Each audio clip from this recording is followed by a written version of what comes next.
نداء الحق صوت قد شجاني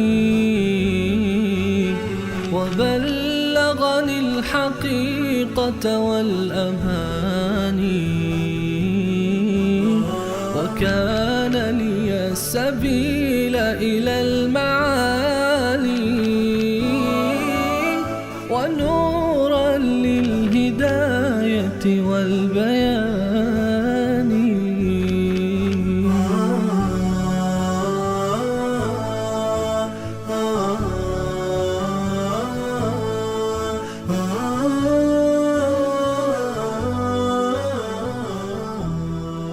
بسم الله الرحمن الرحیم. اللهم صل علی محمد وعلى آل محمد كما صليت على ابراهیم وعلى آل ابراهیم انك حمید مجید و بارک علی محمد وعلى آل محمد كما باركت على ابراهیم وعلى آل ابراهیم انك حمید مجید. عرض سلام دارم و ادب و احترام خدمت همه شما خوبان و سروران. امیدوارم هر کجا که هستید توفیقات روزافزون الله متعال قرین راهتان باد و هر روز و هر لحظه زندگیتان در عبادت الله متعال زیباتر از روزها و لحظات گذشته آن سپری گردند. با شما هستیم با سوره دیگر از کلام الله مجید و ترجمه معانی آیات این سوره مبارکه. سوره مبارکه الطارق. سوره مبارکه الطارق یکی از سوره هایی است که در مکه مکرمه نازل شده و در جزء 30 کلام الله مجید واقع است. الله متعال در این سوره مبارکه می‌فرماید: اعوذ بالله من الشیطان الرجیم بسم الله الرحمن الرحیم والسماء والطارق. و قسم به آسمان و قسم به طارق. الله متعال در ابتدای این سوره مبارکه که نام سوره هم از همین آیه اول گرفته شده الطارق، قسم می‌خوره به عظمت آسمان ها. آسمان شگفتی هایی است در اون که الله متعال پیوسته در آیات مختلفی از کلام الله مجید ما رو به تدبر و تفکر در آسمان ها دعوت میکنه. میلیاردها میلیارد ستاره و سیاره عظیم با نظمی خارق العاده و شگفت انگیز در آسمان وجود دارند که ما ذره از این کائنات حساب میایم در مقابل عظمت آسمان ها و الله متعال اونها رو خلق کرده. انتم اشد خلقا ام السماء بناها.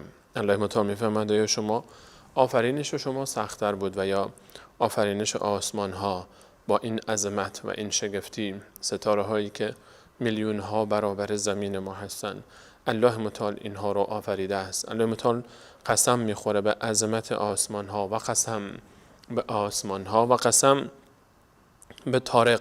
طارق نام ستاره هایی است در آسمان که در شب مشاهده می شوند و نام طارق از طرق الباب گرفته شده. کلمه طارق، طرق الباب یعنی زدن در زدن. طارق در لغت عربی به کسی میگویند که شب هنگام حرکت میکنه و شب هنگام ظاهر میشه. یعنی در شب وقتی که از سفر برمیگشتن قدیم ها می آمدن و در میزدن تا صاحب خانه بیدار بشه و این در زدن طرق الباب بهش میگن که طرق الباب یعنی در زدن رو از کلمه طارق از در زدن گرفته شده، چون دیر وقت برمیگشت و در میزد بهش میگفتن طارق.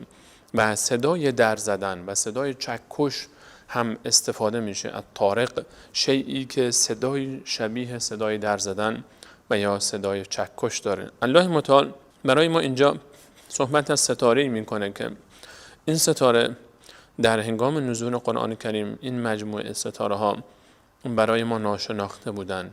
در قرن 20 حدود 50-60 سال گذشته تازه بشر به این حقیقت پی برده که ستاره هایی در آسمان وجود دارند که این ستاره ها عظمتی دارند و این ستاره ها با سرعت سرسام‌آوری به دور خودشون در حال حرکت هستند و انقدر سرعت اینها زیاد است و دقیق است این سرعت و انفجارهایی که در داخل این ستاره ها صورت میگیره سبب ایجاد یک صدای عجیب شده و یک موج عظیم. این صدایی که شبیه چکش زدن هست و شبیه در زدن، صدایی که شبیه هست به صدای زدن درگویی که کسی در میزنه. این صدا رو وقتی که انسان گوش میکنه به این خاطر به این ستاره الطارق گفته شده، ستاره‌ای که صدایی به مانند چکش داره. این امواج مغناطیسی حاصل از چرخش عظیم این ستاره و سرعت عظیم این ستاره به زمین میرسه و دانشمندان این صدا رو وقتی که کشف کردن و شنیدن، دقیقاً صدایی است به مانند چکش زدن و صدایی که گویی کسی داره در میزنه. از این رو نام طارق لقب گرفته این ستاره. این ستاره است که الله متعال به ما در هنگام نزول قرآن کریم معرفی کرد و الان ما کشف کردیم این ستاره رو. این ستاره دو ویژگی بسیار مهم داره. یکی این که این صدایی که تولید میکنه شبیه صدای چکش و صدای در زدن هست، و دومی این هست که این از خودش موجهایی متشعشع میکنه و میفرسته که این موجها در این آسمان وقتی که حرکت میکنن میشکنن و میشکافند این سکوت آسمان ها رو و به هر چیزی که برخورد بکنن اون رو سوراخ میکنن و از بین میبرند. الله متعال میفرماد و السماء و الطارق، و قسم به آسمان و ستارگان طارق، و ما ادراک ما الطارق، و تو چه میدانی که طارق چیست؟ النجم الثاقب، آن ستاره‌ای که میشکافد. اون صدایی که این ستاره ایجاد میکنه، این صدا دل آسمان رو میشکافه و این صدا به هر چیزی که برخورد بکنه او رو شکاف میده. از بس این صدا عظیم است. الله متعال برای ما در کتابش در قرآن کریم حدود 1400 سال پیش از این حقیقت و از این شگفتی پرده برداشت و چگونه امکان داره که رسول الله علیه السلام برای ما با این دقت و لطافت ستاره ای رو در آسمان ها به تصویر بکشه که بشر حتی تا 40-50 سال پیش هم خبری از این ستاره در آسمان نداشت و او رو کشف نکرده بود و با تکنولوژی امواج مغناطیسی تازه انسان تونسته که این ستاره رو کشف بکنه و پیدا بکنه. این مجموعه ستاره هایی که در آسمان به سرعت دور خود میچرخند و برخی از دانشمندان گفتن حتی در یک ثانیه چند بار به دور خود میچرخند، انقدر سرعت اینها زیاد است. و قسم به آسمان و قسم به طارق، و ما ادراک ما الطارق، و تو چه میدانی که طارق چیست؟ النجم الثاقب، آن ستاره درخشانی که میشکافد و از بین میبرد امواج تولید شده از این ستاره. این کل نفس لما علیها حافظ، قسم به این عظمت و این شگفتی های آسمان که برای هر نفسی روی زمین، برای هر انسانی یک نگهبانی گذاشته شده است. نگهبانهایی رو الله متعال برای انسانها روی زمین قرار داده. انسانها روی زمین تنها نیستند، بلکه الله متعال برای انسانها نگهبانانی قرار داده. کرامن کاتبین یعلمون ما تفعلون، دو ملک الله متعال که یکی در سمت راست و دیگری در سمت چپ انسان قرار گرفته و نامه اعمال انسان رو می نویسن و تمام آنچه رو که انسان انجام میده شاهد هستند و همه اینها رو ثبت و ضبط میکنن و نگهبان اعمال انسان هستند. و ملائکه دیگری که به قدرت الله تعالی له معقبات من بین یدیه و من خلفه یحفظونه من امر الله، ملائکه که پیش روی انسان و پشت سر انسان قرار دارند و به امر الله متعال او رو محافظت میکنن از آنچه که در مسیر او قرار میگیره و او رو نگهبانی میکنن. این ملائکه رو ما مشاهده نمی کنیم، اما همراه ما هستند.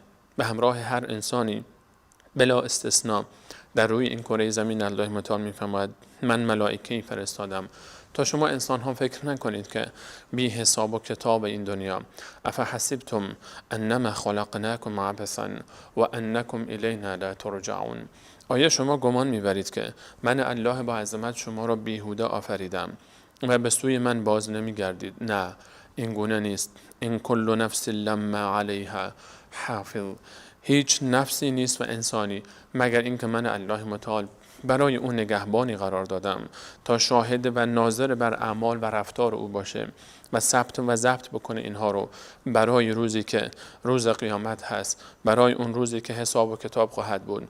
چرا انسان مسیر خود رو گم کرده؟ چرا این انسان خود رو فراموش کرده؟ و چرا این انسان هدف مسیر زندگی خود را از یاد برده؟ آیا فراموش کرده که از چه چیزی خلق شده بود؟ فلینظر الانسان مما خلق. انسان یک نگاه بیاندازد که از چه چیزی خلق شده است. یک نگاه بیاندازه ای انسان، تویی که مغروری، تویی که فراموش کردی، تویی که فکر میکنی حساب و کتابی نیست، تویی که فکر میکنی آمدی تا در همین دنیا فقط به عیش و نوش بپردازی، لذت ببری، بعد چند صباحی زنده خواهی بود و از این دنیا خارج میشی. یک نگاهی بیانداز به دور و بر خودت، یک نگاهی بیانداز به سیستم خلقت انسانها. مگر تو باور نداری؟ مگر نمیبینی که انسانها چگونه خلق میشن؟ مگر خود تو وقتی خلق شدی فراموش کردی که از چی خلق شدی؟ فلینظر الانسان مما خلق. ای انسان نگاه بیانداز، انسان بنگرد، نگاه بیاندازد که از چه چیزی خلق شده است. خلق من ماء دافق. از آبی آفریده شده که این آب جهنده است، با فشار از بدن پدرش خارج شده بود.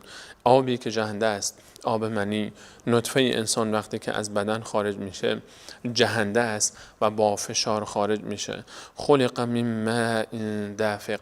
یک آب نطفه بدبویی که از بدن خارج میشه. ای انسان، تویی که مغرور شدی، تو این قطره آب بودی، ذره از این قطره آب بودی. الله متعال تو را خلق کرد، با شدت و فشار از بدن مرد خارج میشه و منتقل میشه به رحم مادر. یخرج من بین الصلب و الترائب. خارج میشه این انسان از ستون مهره ها و از کمر، از بین کمر و از بین استخوان‌های سینه و جناق سینه. اون لحظه‌ای که از بدن پدر خارج میشه و از کمر پدر خارج میشه و منتقل میشه به شکم مادر، یک آبی جهنده و در رحم مادر قرار میگیره و رشد میکنه و تکامل پیدا میکنه و در ماه‌های آخر در زیر قسمت سینه و استخوان‌های سینه مادر قرار میگیره و سر او برعکس میشه تا آماده بشه برای خارج شدن از شکم مادر. یخرج من بین الصلب و الترائب. یک بار خارج شد از کمر پدر، یک بار دیگر خارج میشه از زیر استخوان‌های سینه مادر. آن لحظه‌ای که آماده است برای تولد، آن لحظه‌ای که 9 ماه و چند روز عمر خودش رو در شکم مادر سپری کرده. یخرج، خارج می شود. همون گونه‌ای که خارج شد از وجود پدر، الان از وجود مادر و از زیر استخوان‌های سینه مادر که شکم مادر هست خارج میشه و به این دنیا میاد. انه علی رجعه لقادر. آن اللهی که این انسان رو به این شکل خلق کرده است، اون الله متعال این انسان رو قادر خواهد بود که دوباره برگردونه بعد از مرگش. انه علی رجعه لقادر. الله متعال قادر هست، توانایی داره که وقتی این انسان مرد و رفت و استخوان‌های او پودر شد و خاکستر شد، الله متعال همون گونه این که قبل از اون نطفه هیچ اثری از این انسان وجود نداشت، بعد از خاکستر شدن هم اگر هیچ اثری از این انسان وجود نداشته باشه، قادر خواهد بود که او رو دوباره خلق بکنه. اولیس الذی خلق السماوات والارض بقادر علی ان یخلق مثلهم. آیا آن ذاتی که آسمان ها و زمین و هر آنچه که در آسمان و زمین خلق کرده است توانایی این رو نخواهد داشت که دوباره شما رو خلق بکنه؟ بله، و هو الخلاق العلیم.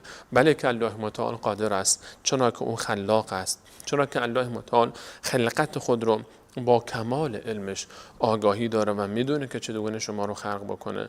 شما رو دوباره خلق خواهد کرد، شما رو دوباره برمیگرداند و دوباره در صحرای محشر همه شما رو آشکار خواهد کرد. اون روز الله متعال دوباره از قبر ما رو بلند میکنه و همین جسم ما دوباره به وجود خواهد اومد.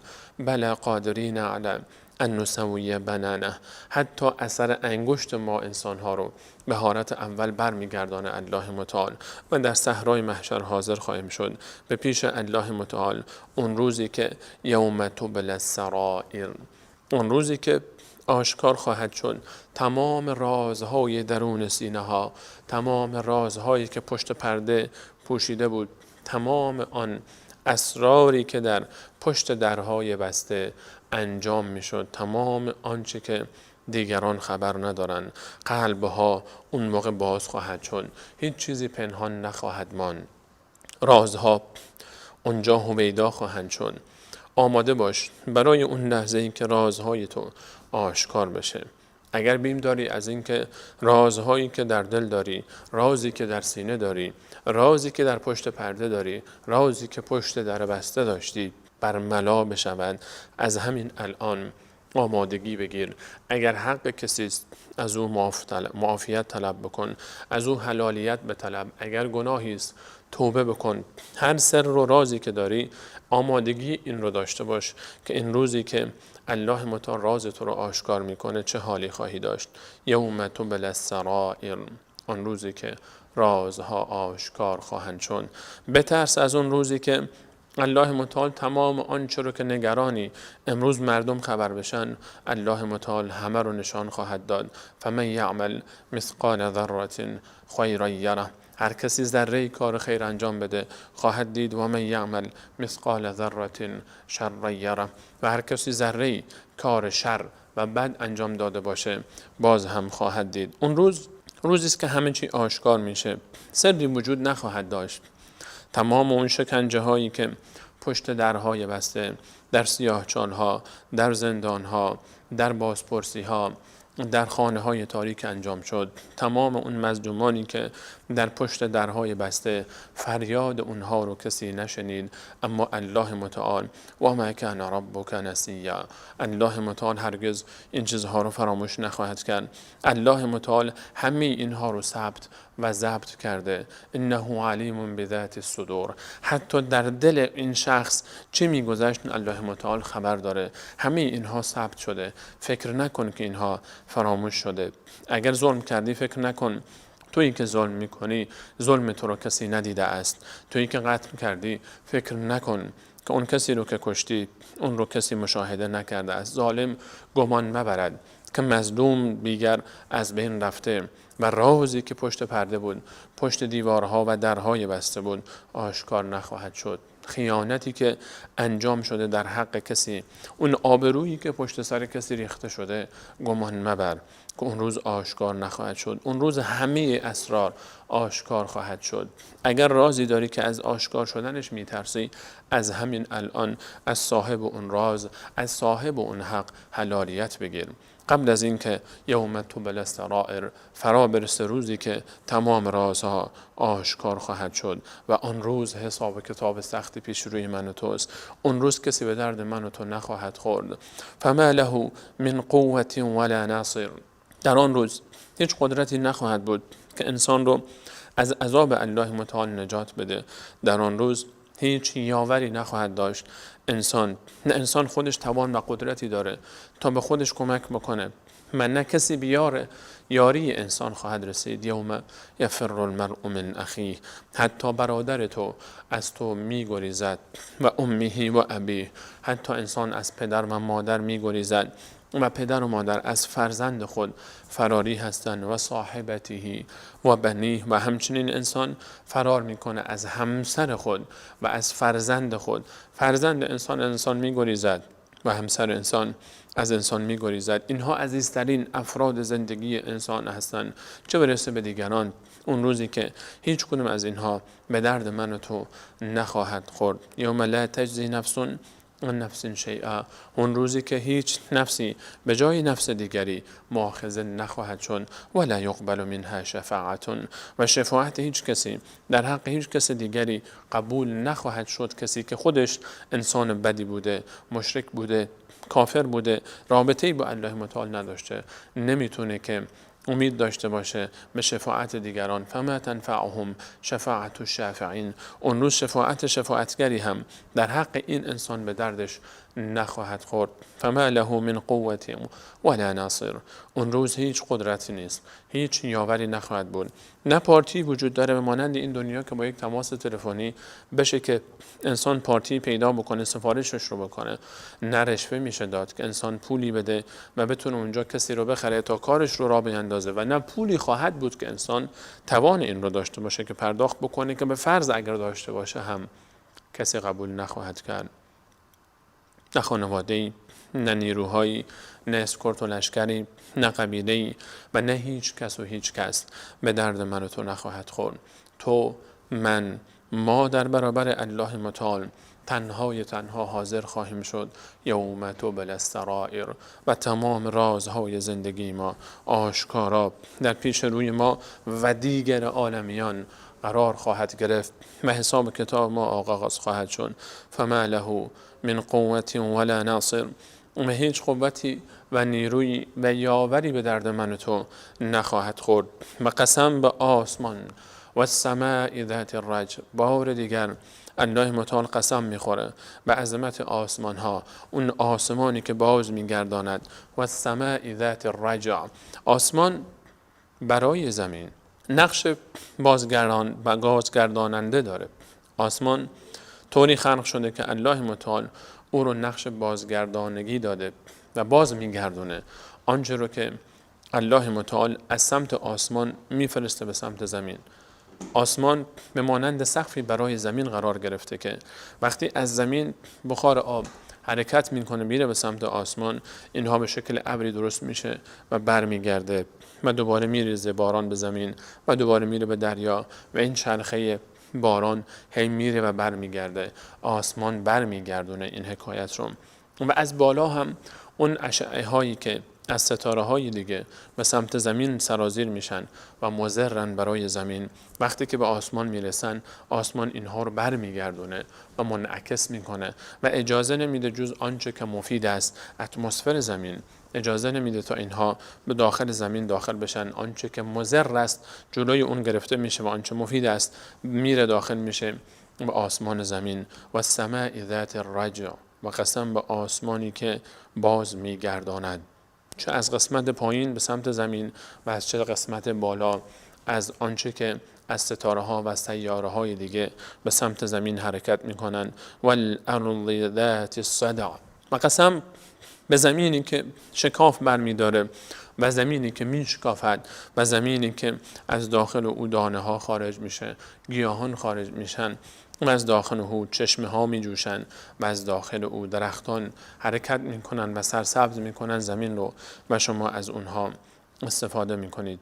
قسم به عظمت مخلوقات الله متعال که انه لقول فصل، که قرآن کریم کلامی است فاصله بین حق و باطل، کلامی است که بین حق و باطل فاصله می اندازد. این کلام الله متعال است. این کلامی که از آسمان ها صحبت میکنه، از ستاره طارق صحبت میکنه، از عظمت موجود در آسمان ها و زمین صحبت میکنه. این کلام یک انسان نیست. این کلام الله متعال است. آمده تا بین حق و باطل فاصله بیاندازد. آنچه در این کتاب گفته شده و در این کلام بیان شده حقیقتی غیر قابل انکار است. آنچه که الله متعال در این کتاب بیان کرده شوخی نیست. هر آنچه که در این کتاب ذکر شده حقیقتی است غیر قابل انکار و اتفاق میفته و این حقیقت هایی است که یقینا اتفاق میفته و شوخی بردار نیست. انه لقول فصل و ما هو بالهزل، و این کلام شوخی نیست، کلام پوچ و یاوه‌ای نیست. این کلام عمق داره، وزن داره. این صحبت هایی که در این کتاب مطرح شده، این صحبت ها وزن داره. این صحبت ها قابل تفکر و تدبر و تأمل برای کسی که پند بگیرد. انهم یکیدون کیدا، اینها کسانی که قبول ندارن این کلام الله متعال است به دنبال حیله و تدبیر هستند برای مبارزه با این کتاب. انهم یکیدون کیدا، پیوسته به دنبال مکر و حیله، پیوسته به دنبال حیله و مکر و دشمنی با قرآن کریم هستند و به دنبال این هستند که به زعم باطلشون این کلام رو کم رنگ بکنن.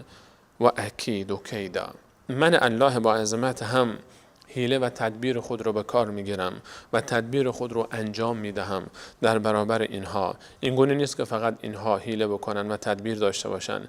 من الله متعال هم غافل نیستم از حیله و تدبیر اینها. و مکروا و مکر الله، اونها مکر میکنن و حیله و تدبیر و الله متعالم تدبیر میکنه و حیله میکنه و مکر و حیله اینها رو در تصرف خودش داره. فمهل الکافرین، مهلت بده، فرصت بده کافران رو ای پیامبر من، امهلهم رویدا، یک کمی به اینها مهلت بده، اینها رو بگذار به حال خودشون تا هر جوری که دوست دارن زندگی بکنن. بگذار اینها چند صباحی خوش باشن، بگذار اینها چند صباحی فکر بکنن که آقای عالمن، بگذار اینها چند صباحی ظلم بکنن، اینها در عیش و نوش خود مشغول باشن. من هم درهای نعمتهای خود رو برای اینها باز میکنم.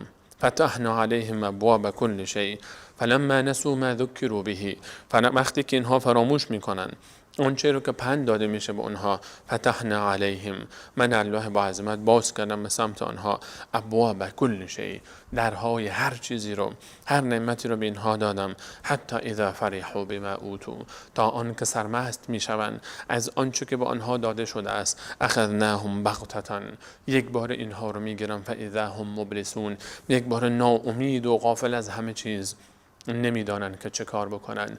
در آیه 45 سوره مبارکه انعام و در آیه 44 سوره مبارکه انعام و در آیه 178 سوره مبارکه آل عمران میفرماید ولا يحسبن الذين كفروا انما نملي لهم خير لانفسهم.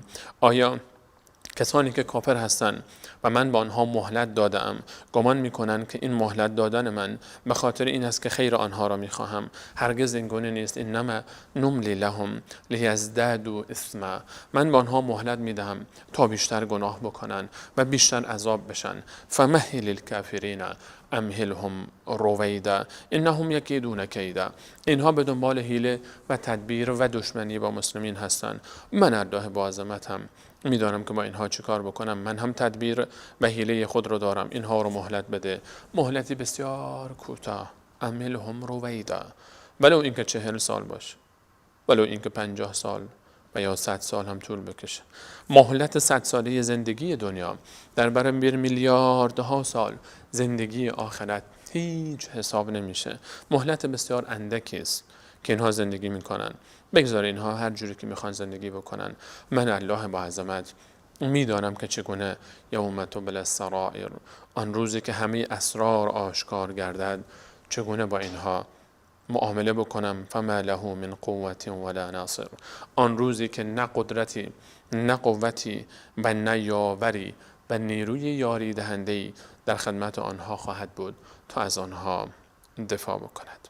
الله متعال ما رو نجات بده و همه شما عزیزان و همه امت اسلامی رو از آن روز سخت، روزی که همه اسرار آشکار خواهد شد، و اون روز الله متعال ما و شما رو محافظت بگرداند در سایه الطاف خود و به جنت الفردوس راهنمایی نماید و همنشین انبیا، صدیقین، شهدا و صالحین بگرداند. آمین. تا برنامه بعد همه شما عزیزان رو به الله متعال می سپارم. الله یار و نگهدارتون. السلام علیکم و رحمت الله و برکاته.